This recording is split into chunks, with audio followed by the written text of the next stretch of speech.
হচ্ছে একটি কাজ ৯ জন লোক ১২ দিনে করতে পারে। অতিরিক্ত ৩ জন লোক নিয়োগ করলে কাজটি কত দিনে করতে পারবে? এটি ২৭তম বিসিএসে এসেছিল এবং এনএসআই সহ অন্যান্য চাকরি পরীক্ষাতে এসেছিল। তো এই প্রশ্নটা খুবই ইম্পর্টেন্ট। আমরা প্রশ্নটা সমাধান করার চেষ্টা করব।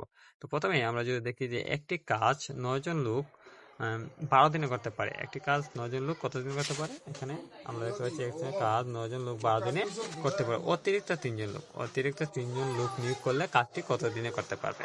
তো আমরা এখন যদি সমাধান করি, তো প্রথম হচ্ছে আমরা মোট লোক সংখ্যা হচ্ছে ৩ জন, ৯ জন এবং অতিরিক্ত ৩ জন। তো আমরা যদি অতিরিক্ত ৩ জন সহ মোট লোক সংখ্যা কত হবে? আমাদের ৯ ছিল আগে, প্লাস হচ্ছে ৩, তাই ইকুয়াল টু হবে ১২। তো মোট সংখ্যা হচ্ছে ১২ জন, অর্থাৎ ১২ জনে উক্ত কাজটি কত দিনে করতে পারবে আমরা সেটাই এখান থেকে বার করব। চলো আমরা ধাপে ধাপে প্রশ্নটা শুরু করি। প্রথম হচ্ছে আমরা যদি দেখি ৩ জন লোক নিয়োগ করলে মোট জনসংখ্যা লোক সংখ্যা হবে। আগে আমরা দেখেছি মোট আগে ছিল, এখানে আমরা আগে যদি দেখি আগে ছিল কত?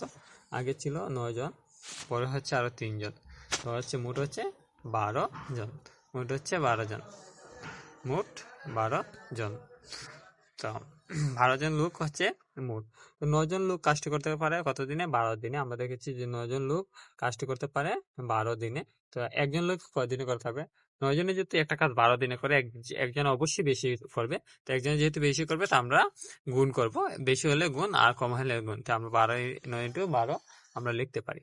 তারপর হচ্ছে ১২ জন লোক কাজটি করে, তো ১২ জন, একজনে যদি বেশি দিন করে তো ১২ জন অবশ্যই কম দিনে করবে, সেক্ষেত্রে আমরা ১২ দিয়ে এটাকে ভাগ করবো। তো আমরা যদি এখানে ১২ আর ১২ কেটে ফেলি, সেক্ষেত্রে এখানে আমাদের রয়েছে ৯, অর্থাৎ ৯ দিনে ৩ জন লোক অতিরিক্ত নিলে ৯ দিনে কাজটা সম্পন্ন করতে পারবে।